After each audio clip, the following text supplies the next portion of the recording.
स्वर्गीय देवनाथ मेरे अभिन्न मित्रों में थे। आज भी जब उनकी याद आती है तो वह रंगरेलियां आंखों में फिर जाती हैं और कहीं एकांत में जाकर जरा देर रो लेता हूं। हमारे और उनके बीच में 200-250 मील का अंतर था। मैं लखनऊ में था, वह दिल्ली में, लेकिन ऐसा शायद ही कोई महीना जाता हो कि हम आपस में ना मिल पाते हों। वह स्वच्छंद प्रकृति के, विनोद प्रिय, सहृदय, उदार और मित्रों पर प्राण देने वाले आदमी थे, जिन्होंने अपने और पराये में कभी भेद नहीं किया। संसार क्या है और यहाँ लौकिक व्यवहार का कैसा निर्वाह होता है, यह उस व्यक्ति ने कभी ना जानने की चेष्टा की। उनके जीवन में ऐसे कई अवसर आए जब उन्हें आगे के लिए होशियार हो जाना चाहिए था। मित्रों ने उनकी निष्कपटता से अनुचित लाभ उठाया और उन्हें कई बार लज्जित भी होना पड़ा, लेकिन उस भले आदमी ने जीवन से कोई सबक न लेने की कसम खा ली थी। उनके व्यवहार ज्यों के त्यों रहे, जैसे भोलेनाथ जिए वैसे भोलेनाथ मरे। जिस दुनिया में वह रहते थे वह निराली दुनिया थी, जिसमें संदेह, चालाकी और कपट के लिए स्थान न था। सब अपने थे, कोई गैर न था। मैंने बार बार उन्हें सचेत करना चाहा, पर इसका परिणाम आशा के विरुद्ध हुआ। मुझे कभी कभी चिंता होती थी कि उन्होंने इसे बंद न किया तो नतीजा क्या होगा, लेकिन विडंबना यह थी कि उनकी स्त्री गोपा भी कुछ उसी सांचे में ढली हुई थी। हमारी देवियों में जो एक चातुरी होती है, जो सदैव ऐसे उड़ाऊ पुरुषों की असावधानियों पर ब्रेक का काम करती है, उससे वह वंचित थी। यहाँ तक कि वस्त्राभूषण में भी उससे कोई विशेष रुचि न थी। जब मुझे देवनाथ के स्वर्गारोहण का समाचार मिला और मैं भागा हुआ दिल्ली गया तो घर में बर्तन, भांडे और मकान के अलावा और कोई संपत्ति न थी। और अभी उनकी उम्र ही क्या थी जो संचय की चिंता करते। 40 के भी तो पूरे ना हुए थे। यूं तो लड़कपन उनके स्वभाव में ही था, लेकिन इस उम्र में प्राय सभी लोग कुछ बेफिक्र रहते हैं। पहले एक लड़की हुई थी, इसके बाद 2 लड़के हुए। दोनों लड़के तो बचपन में ही दगा दे गए थे। लड़की बच रही थी और यही इस नाटक का सबसे करुण दृश्य था। जिस तरह का इनका जीवन था, उसको देखते इस छोटे से परिवार के लिए 200 रुपए महीने की जरूरत थी। 2-3 साल में लड़की का विवाह भी करना होगा। कैसे क्या होगा, मेरी बुद्धि कुछ काम ना करती थी। इस अवसर पर मुझे यह बहुमूल्य अनुभव हुआ कि जो लोग सेवा भाव रखते हैं और जो स्वार्थ सिद्धि को जीवन का लक्ष्य नहीं बनाते, उनके परिवार को आड़ देने वालों की कमी नहीं रहती। यह कोई नियम नहीं है, क्योंकि मैंने ऐसे लोगों को भी देखा है जिन्होंने जीवन में बहुतों के साथ अच्छे सलूक किए और उनके पीछे उनके बाल बच्चों की किसी ने बात तक ना पूछी। लेकिन चाहे कुछ हो, देवनाथ के मित्रों ने प्रशंसनीय औदार्य से काम लिया और गोपा के निर्वाह के लिए स्थायी धन जमा करने का प्रस्ताव किया। 2 सज्जन जो रंडुए थे उससे विवाह करने को तैयार थे, किंतु गोपा ने भी उसी स्वाभिमान का परिचय दिया जो हमारी देवियों का जौहर है और इस प्रस्ताव को अस्वीकार कर दिया। मकान बहुत बड़ा था, उसका एक भाग किराए पर उठा दिया। इस तरह उसको 50 रुपए माहवार मिलने लगे। वह इतने में ही अपना निर्वाह कर लेगी। जो कुछ था वह सुन्नी की जात से था। गोपा के लिए तो जीवन में अब कोई अनुराग ही ना था। इसके 1 महीने बाद मुझे कारोबार के सिलसिले में विदेश जाना पड़ा और वहां मेरे अनुमान से कहीं अधिक 2 साल लग गए। गोपा के पत्र बराबर जाते रहते थे, जिससे मालूम होता था वह आराम से है, कोई चिंता की बात नहीं है। मुझे पीछे ज्ञात हुआ कि गोपा ने मुझे भी गैर समझा और वास्तविक स्थिति छिपाती रही। विदेश से लौटकर मैं सीधा दिल्ली पहुंचा। द्वार पर पहुंचते ही मुझे भी रोना सा आ गया। मृत्यु की प्रतिध्वनि सी छाई हुई थी। जिस कमरे में मित्रों के जमघट लगा रहते थे, उनके द्वार बंद थे। मकड़ियों ने चारों ओर जाले तान रखे थे। देवनाथ के साथ वह श्री लुप्त हो गई थी। पहली नजर में मुझे तो ऐसा भ्रम हुआ कि देवनाथ द्वार पर खड़े मेरी ओर देखकर मुस्कुरा रहे हैं।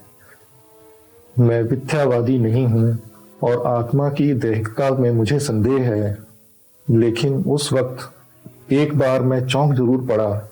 हृदय में एक कंपन सा उठा, लेकिन दूसरी नजर में प्रतिमा मिट चुकी थी। द्वार खुला। गोपा के सिवा खोलने वाला ही कौन था? मैंने उसे देखकर दिल थाम लिया। उसे मेरे आने की सूचना थी और मेरे स्वागत की प्रतीक्षा में उसने नई साड़ी पहन ली थी और शायद बाल भी मुठा लिए थे।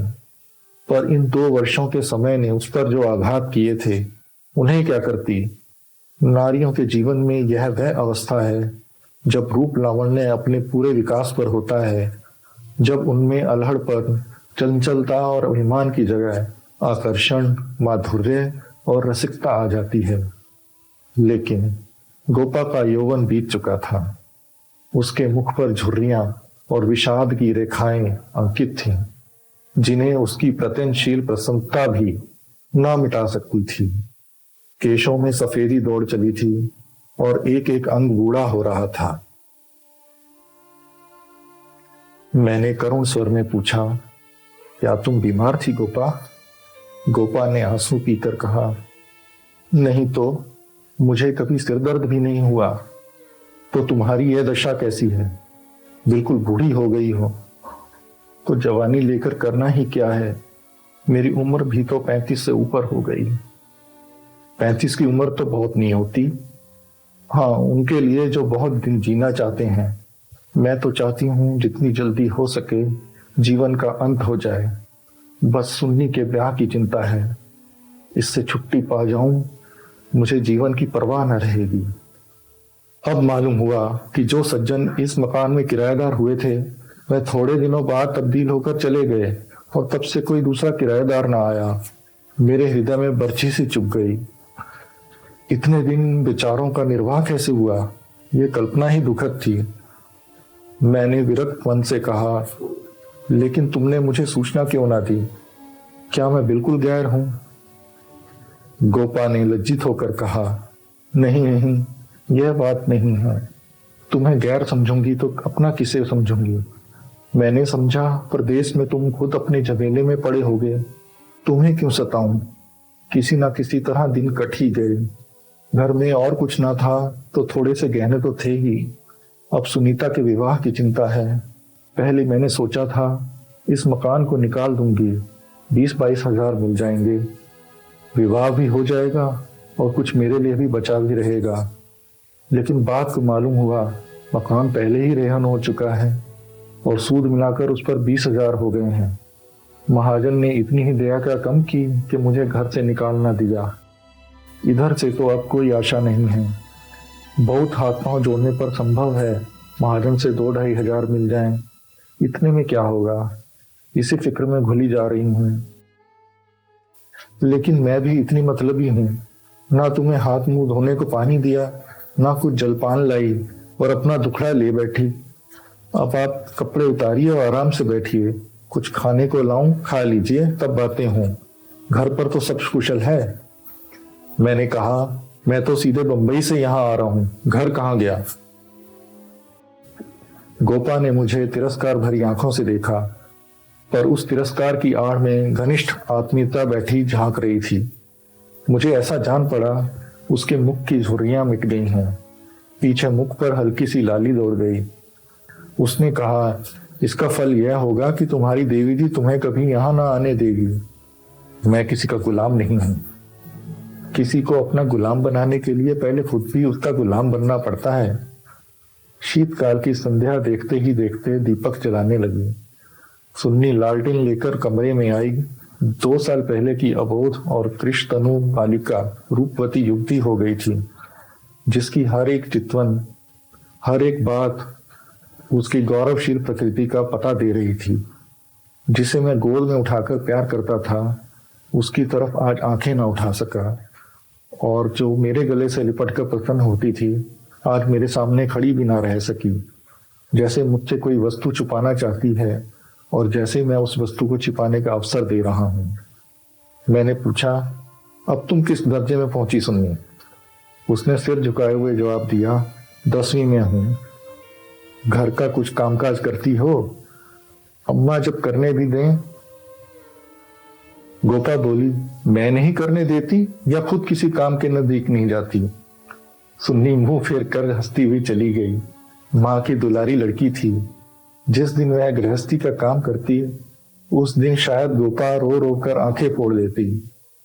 वह खुद लड़की को कोई काम न करने देती थी, पर सबसे शिकायत करती थी कि वह कोई काम नहीं करती।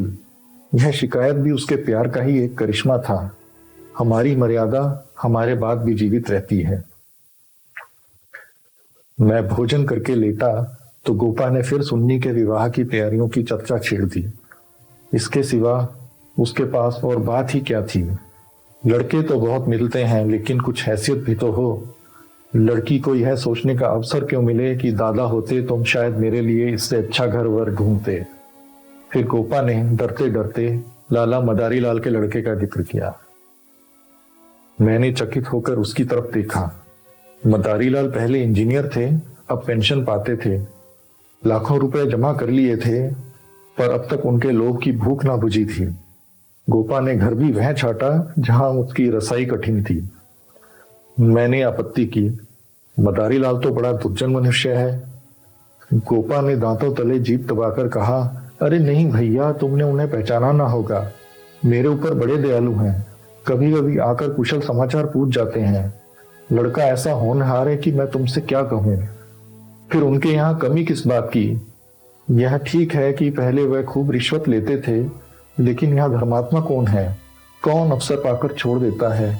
मदारी लाल ने तो यहाँ तक कह दिया कि वह मुझसे दहेज नहीं चाहते, केवल कन्या चाहते हैं। सुन्नी उनके मन में बैठ गई है। मुझे गोपा की सरलता पर दया आई, लेकिन मैंने सोचा क्यों इसके मन में किसी के प्रति अविश्वास उत्पन्न करूं। संभव है मदारी लाल वह ना रहे हों। चित्त की भावनाएं बदलती भी रहती हैं। मैंने अर्ध सहमत होकर कहा, मगर यह तो सोचो उनमें और तुम में कितना अंतर है। शायद अपना सर्वस्व अर्पण करके भी उनका मुंह सीधा ना कर सको। लेकिन गोपा के मन में बात जम गई थी। सुन्नी को वह ऐसे घर में चाहती थी जहां वह रानी बनकर रहे। दूसरे दिन प्रातःकाल मैं मदारी लाल के पास गया और उनसे मेरी जो बातचीत हुई उसने मुझे मुग्ध कर दिया। किसी समय वह लोभी रहे होंगे। इस समय तो मैंने उन्हें बहुत ही सहृदय, उदार और विनयशील पाया। बोले, भाई साहब, मैं देवनाथ जी से परिचित हूँ। आदमियों में रतन थे। उनकी लड़की मेरे घर है, यह मेरा सौभाग्य है। आप उनकी माँ से कह दें, मदारी लाल उनसे किसी चीज की इच्छा नहीं रखता। ईश्वर का दिया हुआ मेरे घर में सब कुछ है। मैं उन्हें जेरबार नहीं करना चाहता। मेरे दिल का बोझ उतर गया। हम सुनी सुनाई बातों से दूसरों के संबंध में कैसी मिथ्या धारणा कर लिया करते हैं, इसका बड़ा शुभ अनुभव हुआ। मैंने आकर गोपा को बधाई दी। यह निश्चय हुआ कि गर्मियों में विवाह कर दिया जाए। ये 4 महीने गोपा ने विवाह की तैयारियों में काटे। मैं महीने में एक बार अवश्य उससे मिल आता था, पर हर बार खिन्न होकर लौटता। गोपा ने अपनी कुल मर्यादा का ना जाने कितना महान आदर्श अपने सामने रख लिया था। पगली इस भ्रम में पड़ी हुई थी कि उसका उत्साह नगर में अपनी यादगार छोड़ जाएगा।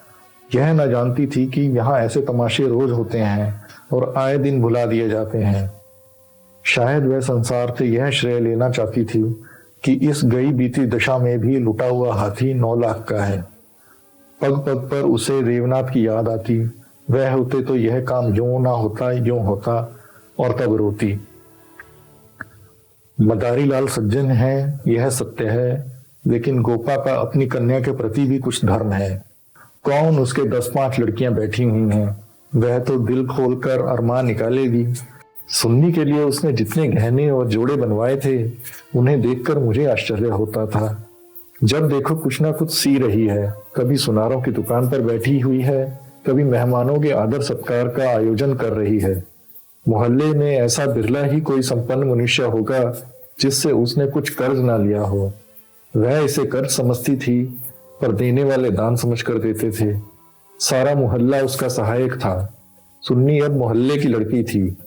गोपा की इज्जत सबकी इज्जत है, और गोपा के लिए तो नींद और आराम हराम था। दर्द से सिर फटा जा रहा था। आधी रात हो गई, मगर वह बैठी कुछ ना कुछ सी रही है। या इस कोठी का धान उस कोठी कर रही है। कितनी वात्सल्य से भरी आकांक्षा थी जो कि देखने वालों में श्रद्धा उत्पन्न कर देती थी।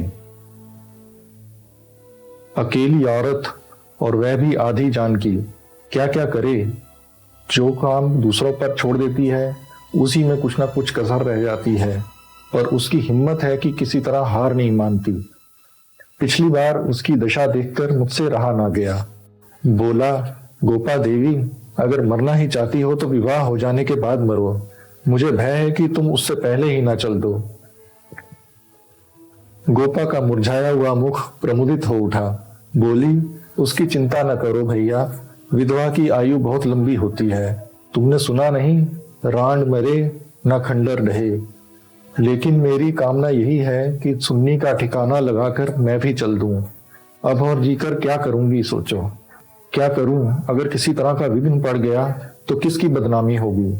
इन 4 महीनों में मुश्किल से घंटा भर सोती होंगी, नींद ही नहीं आती, पर मेरा चित्त प्रसन्न है। मैं मरूं या जीऊं, मुझे यह संतोष तो होगा कि सुन्नी के लिए उसका बाप जो कर सकता था वह मैंने कर दिया। मदारी लाल ने अपनी सज्जनता दिखाई तो मुझे भी तो अपनी नाक रखनी है। एक देवी ने आकर कहा, बहन जरा चलकर देख लो, चाशनी ठीक हो गई है या नहीं। गोपा उसके साथ चाशनी की परीक्षा करने गई और एक क्षण बाद आकर बोली, जी चाहता है सिर पीट लूं। तुमसे जरा बात करने लगी, उधर चाशनी इतनी कड़ी हो गई कि लड्डू दांतों से लड़ेंगे। किससे क्या कहूं। मैंने चिढ़कर कहा, तुम व्यर्थ का झंझट कर रही हो, क्यों नहीं किसी हलवाई को बुलाकर मिठाइयों का ठेका दे देती।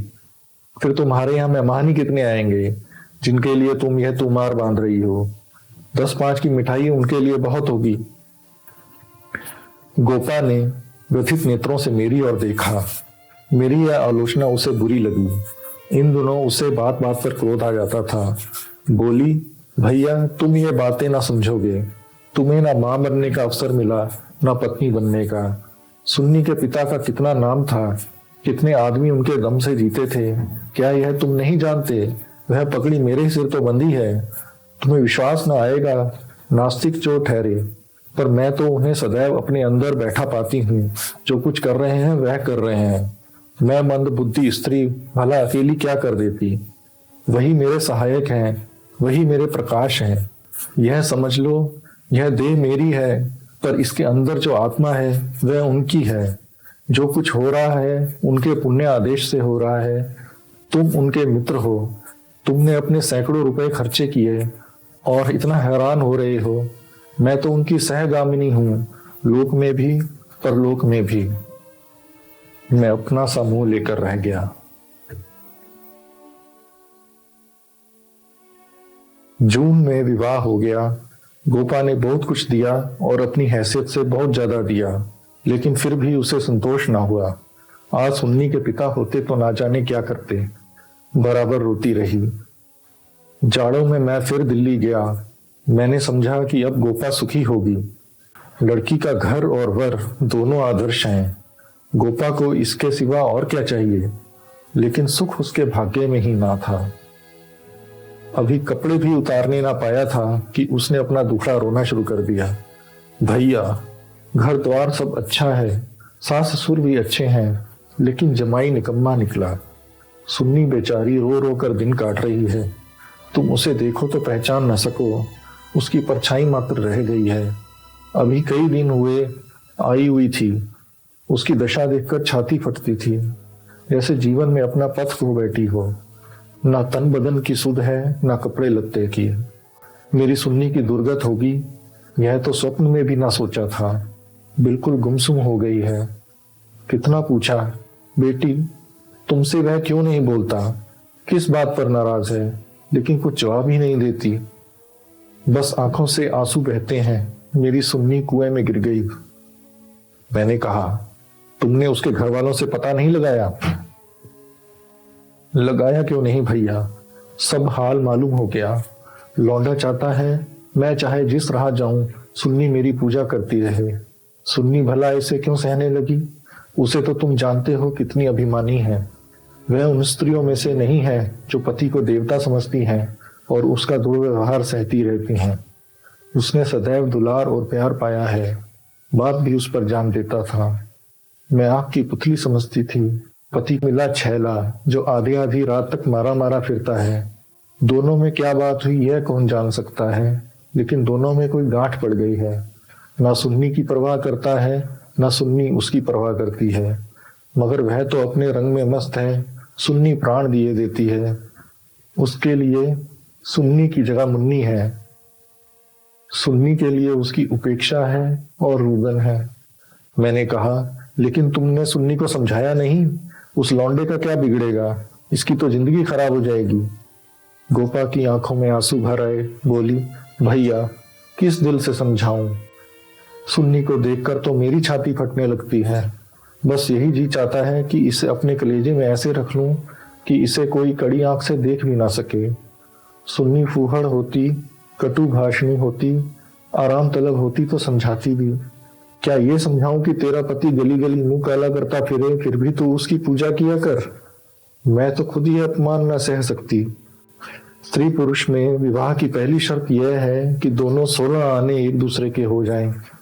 ऐसे पुरुष तो कम हैं जो स्त्री को जी भर विचलित होते देखकर शांत रह सकें, पर ऐसी स्त्रियां बहुत हैं जो पति को स्वच्छंद समझती हैं। सुन्नी उन स्त्रियों में से नहीं है। वह अगर आत्मसमर्पण करती है तो आत्मसमर्पण चाहती भी है, और यदि पति में यह बात ना हुई तो वह उससे कोई संपर्क न रखेगी, चाहे उसका सारा जीवन रोते कट जाए। यह कहकर गोपा अंदर गई और एक सिंगार दान लाकर उसके अंदर के आभूषण दिखाती हुई बोली, सुन्नी इसे अब की यहीं छोड़ गई, इसीलिए आई थी। ये वे गहने हैं जो मैंने ना जाने कितना कष्ट सहकर बनवाए थे। इसके पीछे महीनों मारी मारी फिरी थी। यूं कहो कि भीख मांगकर जमा किए थे। सुन्नी अब इनकी ओर आंख उठाकर भी नहीं देखती। पहने तो किसके लिए, सिंगार करे तो किस पर। 5 संदूक कपड़ों के दिए थे। कपड़े सीते सीते मेरी आंखें फूट गईं। यह सब कपड़े उठाती लाई। इन चीजों से उससे घृणा हो गई है। बस कलाई में 2 चूड़ियां और एक उजली साड़ी, यही उसका सिंगार है। मैंने गोपा को सांत्वना दी। मैं जाकर केदारनाथ से मिलूंगा, देखूं तो वह किस रंग ढंग का आदमी है। गोपा ने हाथ जोड़कर कहा, नहीं, भूल कर भी ना जाना। सुन्नी सुनेगी तो प्राण ही दे देगी। अभिमान की पुतली ही समझो उसे। रस्सी समझ लो जिसके जल जाने पर भी बल नहीं जाते। जिन पैरों से उसे ठुकरा दिया है उन्हें मैं कभी ना सहलाएगी। उसे अपना बनाकर कोई चाहे तो लौंडी बना ले, लेकिन शासन तो उसने मेरा ना सहा, दूसरों का क्या सहेगी। मैंने गोपा से उस वक्त कुछ ना कहा, लेकिन अवसर पाते ही लाला मदारी लाल से मिला। मैं रहस्य का पता लगाना चाहता था। संयोग से पिता और पुत्र दोनों ही एक जगह पर मिल गए। मुझे देखते ही केदार ने इस तरह झुककर मेरे चरण छुए कि मैं उसकी शालीनता पर मुग्ध हो गया। तुरंत भीतर गया और चाय, मुरब्बा और मिठाइयां लाया। इतना सौम्य, इतना सुशील, इतना विनम्र युवक मैंने ना देखा था। यह भावना ही ना हो सकती थी कि इसके भीतर और बाहर में कोई अंतर हो सकता है। जब तक रहा सिर झुकाए बैठा रहा। उच्छृंखला तो उसे छू भी नहीं पाई थी। जब केदारनाथ टेनिस खेलने गया तो मैंने मदारी लाल से कहा, केदार बाबू तो बहुत सच्चरित्र जान पड़ते हैं, फिर स्त्री पुरुष में इतना मनोमालिन्य क्यों हो गया है। मदारी लाल ने एक क्षण विचार करके कहा, इसका कारण इसके सिवा और क्या बताऊं कि दोनों अपने माँ बाप के लाडले हैं और प्यार लड़कों को अपने मन का बना देता है। मेरा सारा जीवन संघर्ष में कटा, अब जाकर जरा शांति मिली है। भोग विलास का कभी अवसर ही ना मिला। दिन भर परिश्रम करता था, संध्या को पढ़कर सो जाता था।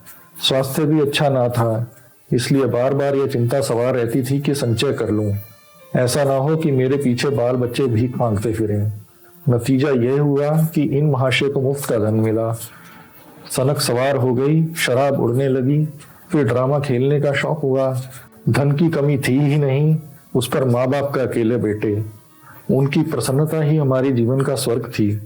पढ़ना लिखना तो दूर रहा, विलास की इच्छा बढ़ती गई। रंग और गहरा हुआ, अपने जीवन का ड्रामा खेलने लगे। मैंने यह रंग देखा तो मुझे चिंता हुई। सोचा ब्याह कर दूं, ठीक हो जाएगा। गोपा देवी का पैगाम आया तो मैंने तुरंत स्वीकार कर लिया। मैं सुन्नी को देख चुका था। सोचा ऐसी रूपवती पत्नी पाकर इसका मन स्थिर हो जाएगा, पर वह भी लाडली लड़की थी, हठीली, अबोध, आदर्शवादिनी। सहिष्णुता तो उसने सीखी ही ना थी। समझौते का जीवन में क्या मूल्य है, इसकी उसे खबर ही नहीं। लोहा लोहे से लड़ गया। वह अभिमान से पराजित करना चाहती है, यह उपेक्षा से। यही रहस्य है। और साहब, मैं तो बहू को ही अधिक दोषी समझता हूँ। लड़के प्राय मनचले होते हैं, लड़कियां स्वभाव से ही सुशील होती हैं और अपनी जिम्मेदारी समझती हैं। उसमें यह गुण ही नहीं। डोंगा कैसे पार होगा, ईश्वर ही जाने। सहसा सुन्नी अंदर से आ गई, बिल्कुल अपने चित्र की रेखा सी, मानो मनोहर संगीत की प्रतिध्वनि हो। कुंदन तपकर भस्म हो गया था। मिटी हुई आशाओं का इससे अच्छा चित्र नहीं हो सकता। उलाहना देते हुए बोली, आप ना जाने कब से बैठे हुए हैं, मुझे खबर तक नहीं, और शायद आप बाहर ही बाहर चले भी जाते। मैंने आंसुओं के वेग को रोकते हुए कहा, नहीं सुन्नी, यह कैसे हो सकता था। तुम्हारे पास आ ही रहा था कि तुम स्वयं आ गई। मदारीलाल कमरे के बाहर अपनी कार की सफाई करने लगे। शायद मुझे सुन्नी से बात करने का अवसर देना चाहते थे। सुन्नी ने पूछा, अम्मा तो अच्छी तरह हैं? हाँ, अच्छी हैं। तुमने अपनी यह क्या गत बना रखी है? मैं अच्छी तरह से हूं। ये बात क्या है? तुम लोगों में ये क्या अनबन है? गोपा देवी प्राण दिए डालती है, तुम खुद को मारने की तैयारी कर रही हो। कुछ तो विचार से काम लो। सुन्नी के माथे पर बल पड़ गए। आपने नाहक ये विषय छेड़ दिया चाचा जी। मैं तो यह सोचकर अपने मन को समझा लिया था कि मैं अभागिन हूं, बस उसका निवारण मेरे बूते से बाहर है। मैं उस जीवन से मृत्यु को कहीं अच्छा समझती हूँ जहां अपनी कदर ना हो। मैं व्रत के बदले में व्रत चाहती हूँ। जीवन का कोई दूसरा रूप मेरी समझ में नहीं आता। इस विषय में किसी तरह का समझौता करना मेरे लिए असंभव है। नतीजे की मैं परवाह नहीं करती। लेकिन नहीं चाचा जी, इस विषय में अब कुछ ना कहिए, नहीं तो मैं चली जाऊंगी। आखिर सोचो तो। मैं सब सोच चुकी और तय कर चुकी। पशु को मनुष्य बनाना मेरी शक्ति से बाहर है। इसके बाद मेरे लिए अपना मुंह बंद करने के सिवा और रह क्या गया था। मई का महीना था। मैं मंसूर गया हुआ था कि गोपा का तार पहुंचा। तुरंत आओ, जरूरी काम है। मैं घबरा तो गया, लेकिन इतना निश्चित था कि कोई दुर्घटना नहीं हुई है। दूसरे दिन दिल्ली जा पहुंचा। गोपा मेरे सामने आकर खड़ी हो गई, निस्पंद, मूक, निष्प्राण, जैसे तपेदिक की रोगी हो। मैंने पूछा, कुशल तो है? मैं तो घबरा उठा। उसने बुझी हुई आंखों से देखा और बोली, सच? सुन्नी तो कुशल से है? हाँ, अच्छी तरह से है। और केदारनाथ? वह भी अच्छी तरह से है।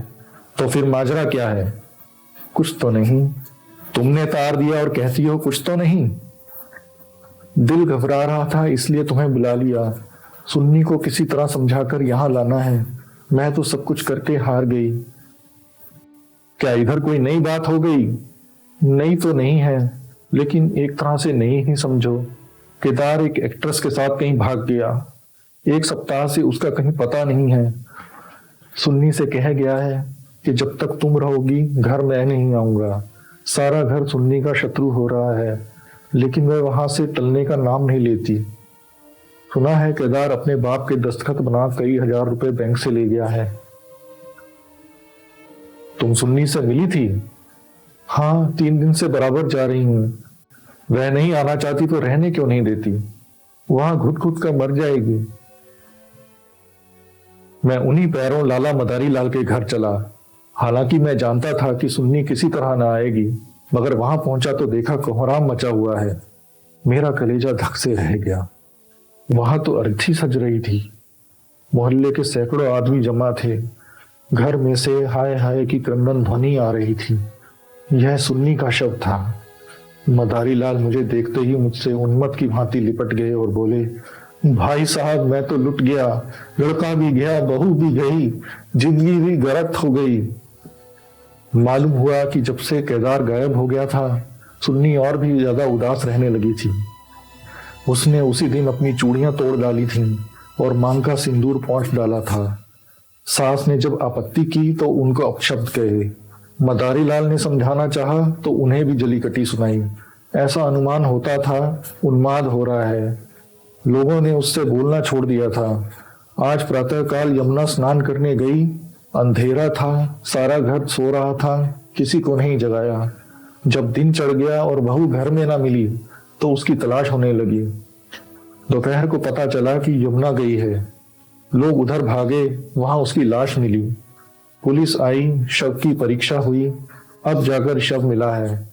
मैं कलेजा थाम कर बैठ गया। हाय, अभी थोड़े दिन पहले जो सुंदर पालकी पर सवार होकर आई थी, आज वह 4 कंधों पर जा रही है। मैं अर्थी के साथ हो लिया और वहां से लौटा तो रात के 10 बज रहे थे। मेरे पांव कांप रहे थे। मालूम नहीं यह खबर पाकर गोपा की क्या दशा होगी। प्राणांत ना हो जाए, मुझे यही भय हो रहा था। सुन्नी उसकी प्राण थी, उसकी जीवन का केंद्र थी। उस दुखिया के उद्यान में यही पौधा बच रहा था। उसे वह हृदय रक्त से सींच सींच कर पाल रही थी। उसके वसंत का सुनहरा स्वप्न ही उसका जीवन था। उसमें कोपलें निकलेंगी, फूल खिलेंगे, फल लगेंगे, चिड़िया उसकी डाल पर बैठकर अपने सुहाने राग गावेंगी। किंतु आज निष्ठुर नियति ने उसके जीवन सूत्र को उखाड़ कर फेंक दिया और अब उसके जीवन का कोई आधार न था। वह बिंदु ही मिट गया था जिस पर जीवन की सारी रेखाएं आकर एकत्र हो जाती थीं। दिल को दोनों हाथ से थामे मैंने जंजीर खटखटाया। गोपा एक लालटेन लिए निकली। मैंने गोपा के मुख पर एक नए आनंद की झलक देखी। मेरी शोक मुद्रा देखकर उसने मातृवत प्रेम से मेरा हाथ पकड़ लिया और बोली, आज तो तुम्हारा सारा दिन रोते ही कटा। अर्थी के साथ बहुत से आदमी रहे होंगे। मेरे जी में भी आया कि चलकर सुन्नी के अंतिम दर्शन कर लूं, लेकिन मैंने सोचा जब सुन्नी ही ना रही तो उसकी लाश में क्या रखा है। ना गई। मैं विस्मय से गोपा का मुंह देखने लगा तो इसे यह शोक समाचार मिल चुका है, फिर भी यह शांति और अविचल धैर्य। बोला, अच्छा किया ना गई, रोना ही तो था। हाँ और क्या, रोई यहां भी, लेकिन तुमसे सच कहती हूं दिल से नहीं रोई। ना जाने कैसे आंसू निकल आए। मुझे तो सुन्नी की मौत से प्रसन्नता हुई। दुखिया अपना मान मर्यादा लिए संसार से विदा हो गई, नहीं तो ना जाने क्या क्या देखना पड़ता। इसलिए और भी प्रसन्न हूं कि उसने अपनी आन निभा दी। स्त्री के जीवन में प्यार न मिले तो उसका अंत हो जाना ही अच्छा। तुमने सुन्नी की मुद्रा देखी थी? लोग कहते हैं ऐसे जान पड़ता था मुस्कुरा रही है। मेरी सुन्नी सचमुच देवी थी। भैया, आदमी इसलिए थोड़े ही जीना चाहता है कि रोता रहे। जब मालूम हो गया था कि जीवन में दुख के सिवा कुछ नहीं है तो आदमी जीकर क्या करे? किस लिए जिए? खाने और सोने और मर जाने के लिए? मैं ये नहीं कहती कि मुझे सुन्नी की याद नहीं आएगी और मैं उसे याद करके रोऊंगी नहीं, लेकिन वह शोक के आंसू ना होंगे। बहादुर बेटे की माँ उसकी वीर गति पर प्रसन्न होती है। सुन्नी की मौत में क्या कुछ कम गौरव है? मैं आंसू बहाकर गौरव का अनादर कैसे करूं? वह जानती है और चाहे सारा संसार उसकी निंदा करे, उसकी माता सराहना ही करेगी। उसकी आत्मा से यह आनंद भी छीन लूं, लेकिन अब रात ज्यादा हो गई है, ऊपर जाकर सो रहो। मैंने तुम्हारी चारपाई बिछा दी है, मगर देखो अकेले पड़े पड़े रोना नहीं। सुन्नी ने वही किया जो उसे करना चाहिए था। उसके पिता होते तो आज सुन्नी की प्रतिमा बनाकर पूजते। मैं ऊपर जाकर लेटा तो मेरे दिल का बोझ बहुत हल्का हो गया था, किंतु रह रहकर यह संदेह हो जाता था कि गोपा की यह शांति उसकी अपार व्यथा का ही रूप तो नहीं है।